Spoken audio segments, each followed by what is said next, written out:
Magmo-motocamp tayo ngayon sa malamig na kabundukan sa Mountain Province na walang tent at walang sleeping bag. Masosurvive kaya natin ang overnight sa nakakangilong lamig ng kabundukan? Tara at sama-sama nating subaybayan. Are you having fun?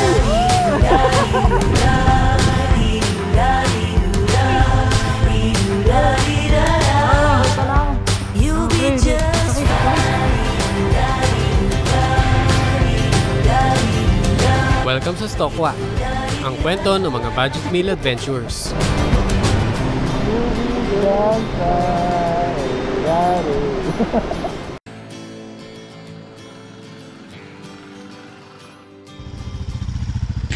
Papunta tayo sa ating spot sa Bontoc, Mountain Province. First time natin magka-camp sa Mountain Province. Ito mga kasama natin si Biyahero. Kasi hindi ko siya kilala actually. Ano pangalan ng channel mo, pre? MJS Adventures. MJS Adventures. Magkaibigan silang dalawa na kasama natin doon sa Tacloban Night Camp. Ngayon ay magkakasama na kaming iikot dito sa Cordillera. Kasi si Teacher Ellie lagi busy. Ellie, sumama ka naman. Anyways, may tulak kami dahil napakaganda ng lugar, oh. Grabe. Ang ganda. Daan pa lang to paakyat doon sa ating spot. Feeling ko doon sa spot mas times 10 pa yung ganda. When I look deep into your eyes,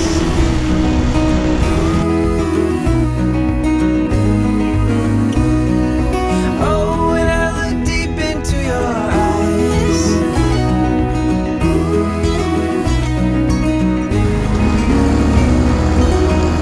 when I look deep into your eyes, when I look deep into your eyes. Wala na adventure mga kaibigan. Hindi pwedeng walang adventure kapag maganda yung spot.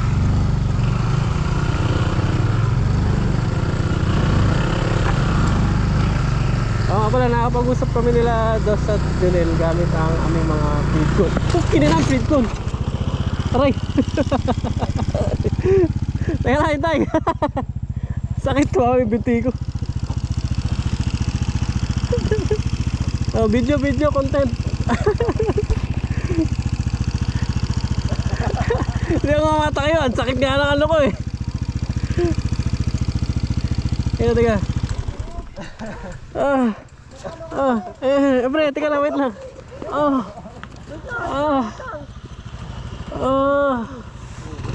Ano, susunod ka rin.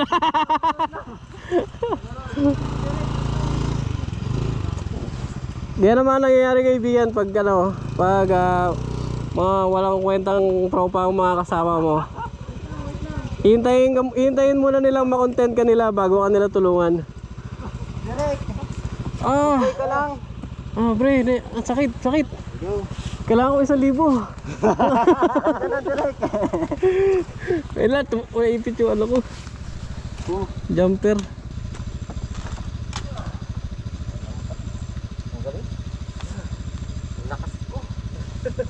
Okay lang tayo mga kaibigan.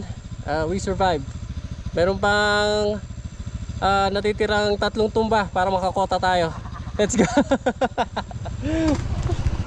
Dead end mga kaibigan. Sa survey muna natin at i-scout yung trail. Baka kasi hindi kayanin ng mga motor.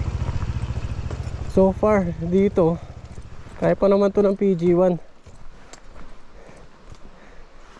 Yung nga lang pag tumumba at nalaglag, ayun, bye bye purgas. Ito walang anin. Pwede naman namin hukayin yung nakaharang na lupa para magkasya yung ADB. Tapos tingnan natin sa unahan. Okay mga kaibigan, change location tayo. Gawa ng in-scout ni Dos, ni Biyahero ng drone at mukhang tatawid pa ng bundok. Hindi pa natin kayang tumawid ng bundok na naglalakad ngayon. Kung nandito si Brother Eli, papalagay niya yan ng motor eh. Pero next time na pagkasama natin si Brother Eli. Meron pa kami isang spot na backup, buti na lang meron.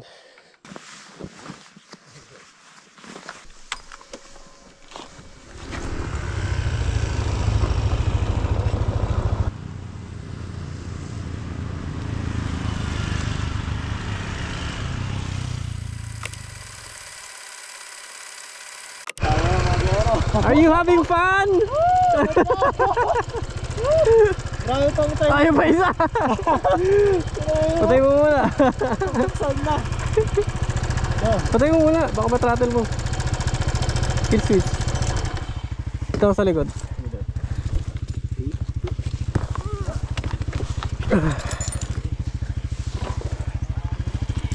Teka na pare. Wait lang. Tumutulo na yung gasolina. Tumutulo na yung gasolina.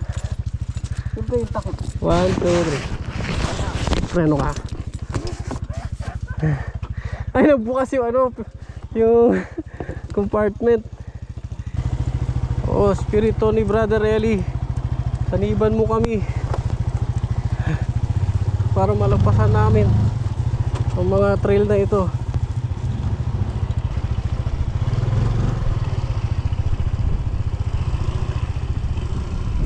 Ang ating destinasyon ay ayun, kaya lang masyadong malayo pa, kaya napag-desisyon na namin dito na lang, yan sa may puno na yon. Ano, dyan na tayo, dos. Dito na lang, mas safe dito. Kaysa doon, medyo malayo pa, tapos babalik pa kami kinabukasan, kaya baka mahirapan yung sipid tsaka si Kali, syempre medyo malaki. Mahirap pa yan pag mula bukas. Mahirap to kasi clay yung Kaya nga eh. putik dito. Di pa naman namin kasama si Brother Eli. Kung nandito si Brother Eli, okay lang eh. Palag-palag yan eh. Roeli sa next. Kalabaw yun eh. Sa trail. Makunat yung taga-buhat ng mga natutumba eh. O tara. Parang nakikita ko lang to sa mga movies eh. Teka pre, picture na kita dyan. Ang ganda oh. Ay buta, wala akong cellphone. Ay, ang cellphone mo. May cellphone ka dyan? Hey Jonel, ano na cellphone? Picture tayo, ang ganda oh. Nasa drone yung cellphone ko eh.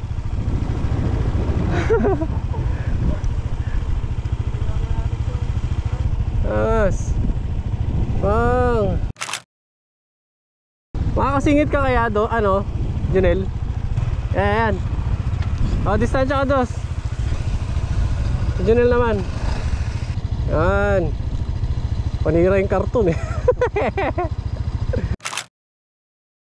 Selfie tayo, selfie.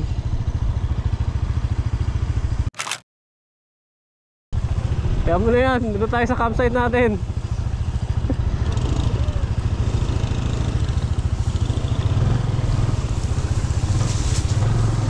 Tabi-tabi po mga ahas.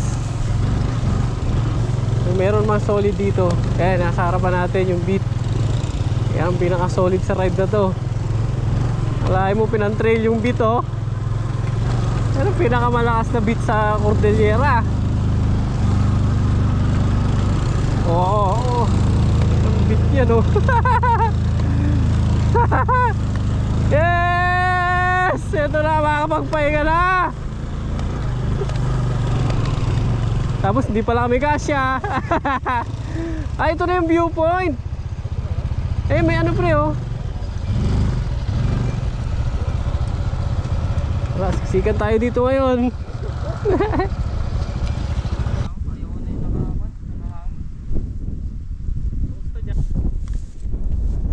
Akalain mong nasa Mountain Province tayo.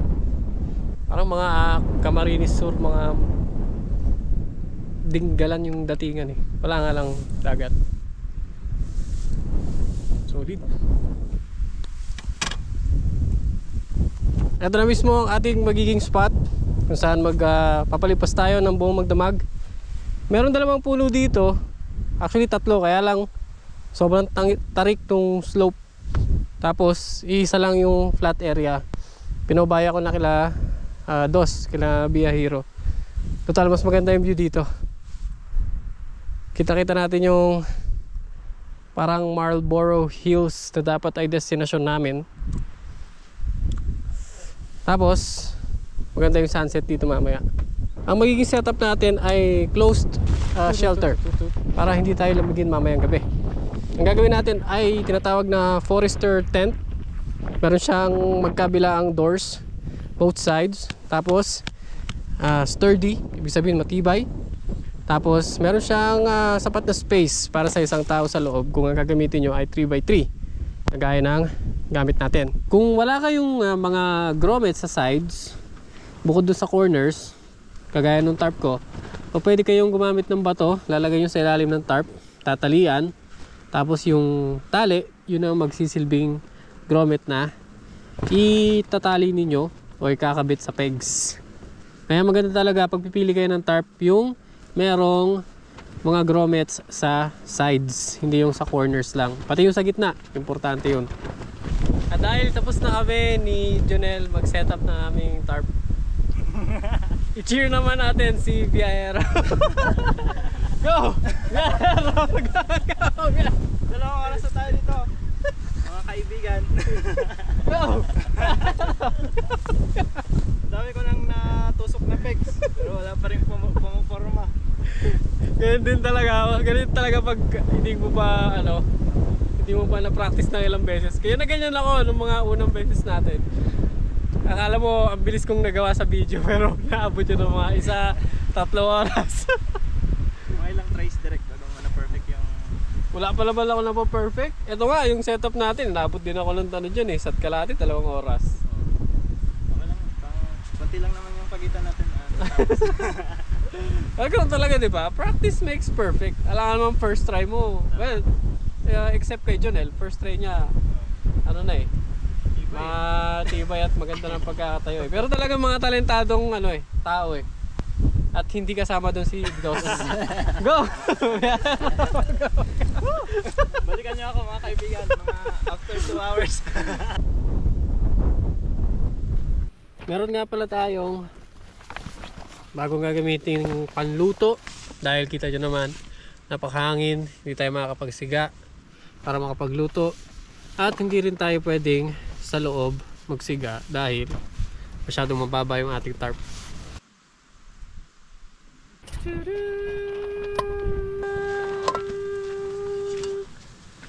Meron na tayong alcohol stove mga kaibigan.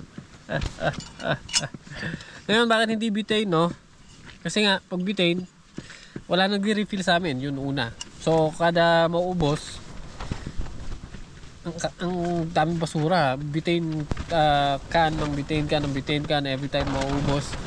Tapos bulky, nagtitipid tayo ng space sa ating mga kargamento. Kaya naman naisipan ko alcohol stove for the win.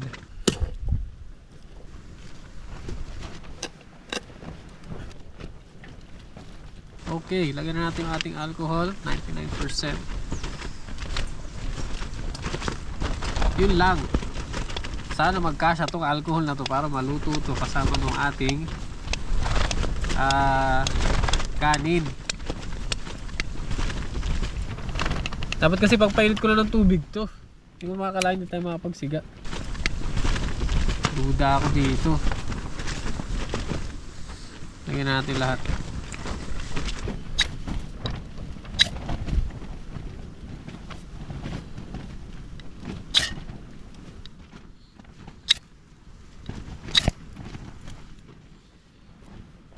Ano ang inyong pakiwari mga kaibigan? Maluluto ba ito o hindi?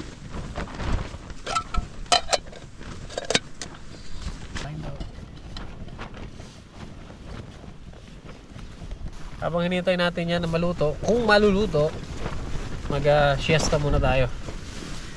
Wala pa tayo halos pahinga sa higit na 12 hours na ating paglalakbay. Mga kaibigan, for the first time in history, may makakasabay tayong maghapunan sa ating camping. Gawa ng yung ating alcohol, wala, sablay. Ngayon, alam na natin na hindi pwedeng pang luto ng maramihang ulam ang alcohol stove. Wala naman talaga akong plano, pang tubig lang talaga yun hindi tayo pwede magsiga So, nakiluto tayo gamit ang kanilang Betaine. Marami tayong ulam, stir-fried vegetables with kiniing from Jonel. Tapos meron tayong kiniing, stir-fried din from Dos. Tapos sausage ng anong lugar yan? Delicacy ng Sa Igorot. sa Igorot. Oh, yung sausage ng mga Igorot. Blood sausage sana daw pero wala siyang nabili. Next time. Tapos yung ating adobo yata. Let's go mga kapatid. Ito ang unang proper kain namin sa loob ng ilang oras na. Kung 20 oras na. Hindi pa tayo nag-lunch direct. Oo nga, no? Sabak tayo dyan sa trail eh. Pala kaming lunch na maayos. May sipa. Ay, sorry. Hindi ko kayo natanong. May silid direct. Nasamin si Junior sa anghang ng ating adobo. Ayan. Direct kasi Sekreto kasi yan. Pag hindi ka masarap magluto, ang hangan mo. Hindi nila mapapansin yung pangit na lasa. Kasi ma-overwhelm sila sa anghang. Hindi, ang sarap direct nung una tapos nung lumob ni anghang. Ah? Ala na, hindi ko na naramdaman. Ang sarap na eh. O mga kaibigan, sa mga hindi marunong magluto dyan, alam nyo na ang sekreto. Ang hangan nyo lang. Si Junel at si Dos pala ay magkumpare.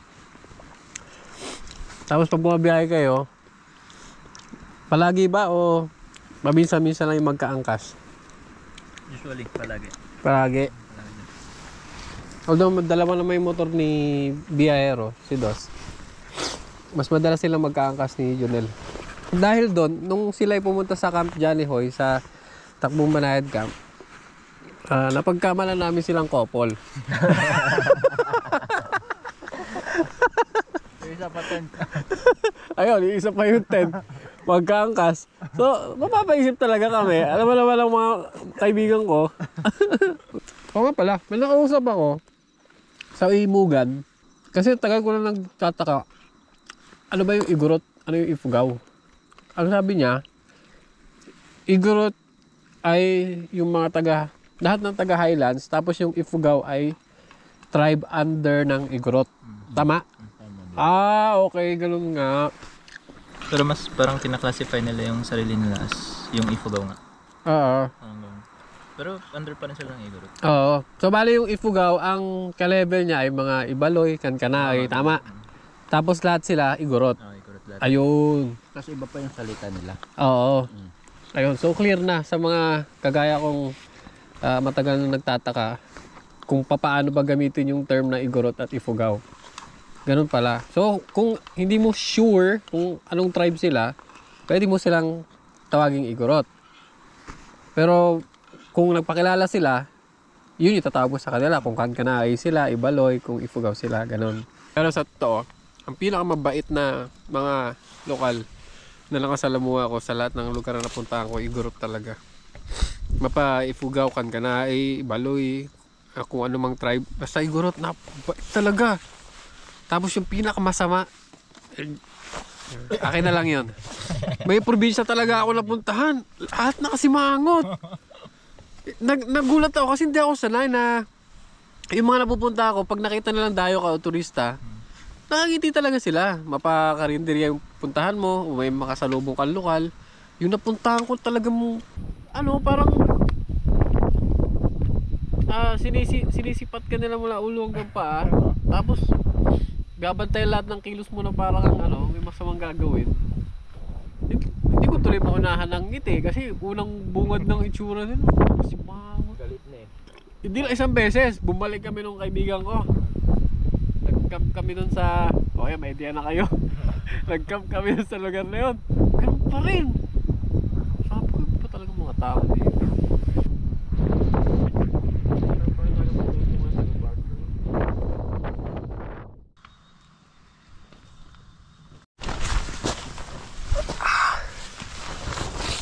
Hindi ko alam kung ano oras na. Pero madaling araw na sigurado. Nagising lang ako. Nilamig ako bigla. Meron tayong windbreaker, jacket, tapos Another windbreaker sa loob. Tapos t-shirt. Kaya lang nilamig pa rin tayo.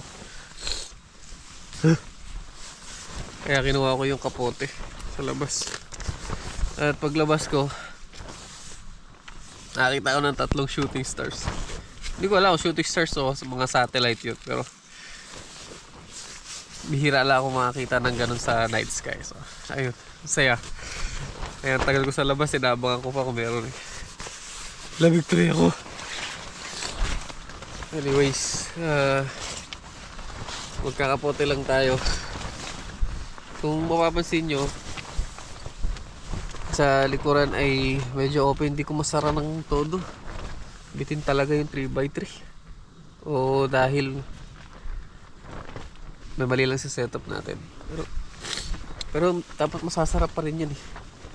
Kaya lang kulang sa pegs, kulang sa grommet, yung mga talian. Saka 3x3 nga. Dapat talaga 4x4 din ang laki.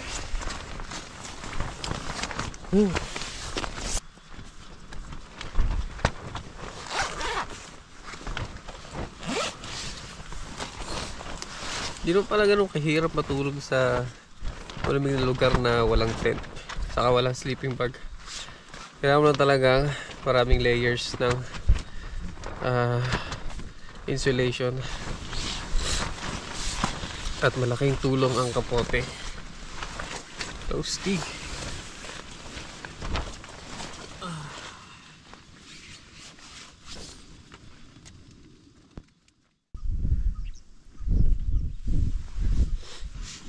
Na umaga.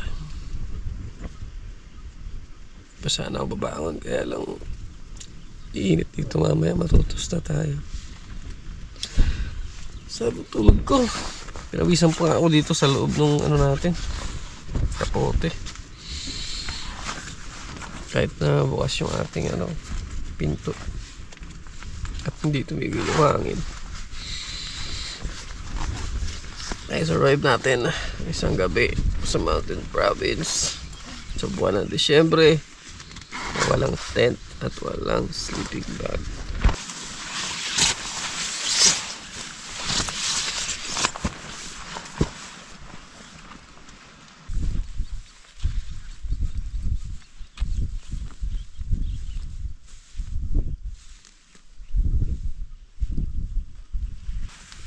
Dahil wala na tayong alcohol sa ating alcohol stove at hindi na tayo makapagsiga.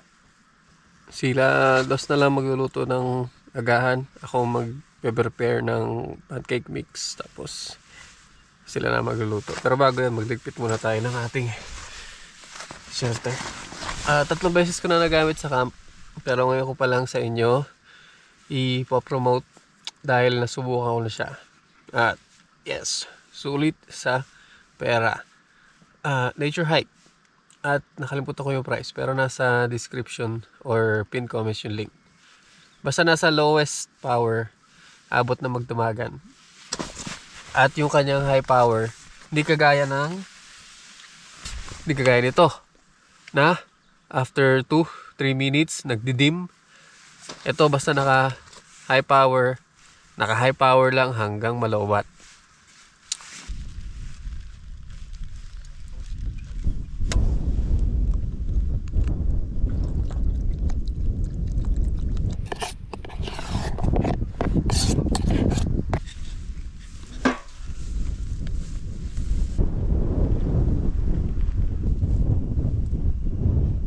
Wala ngayon, sa garap po na tayo magkakape. Dahil sa totoo lang, di ko na-enjoy yung kape dun sa sa camping pot. Ewan ko ba? Ikaw pre, sa mas masarap binom ng kape, dyan sa aluminum na pot mo o sa babasaging baso o ceramic? Mas okay yung babasaging baso kasi parang walang halong lasa ng kwan. Di ba? Ng pot. May something dun sa Oo. sa mga aluminum pot eh. Tsaka di ko alam, may something din sa babasagin na siguro dahil nakasanayan natin. Pag babasagin o ceramic, doon mas masarap yung mga at beverage.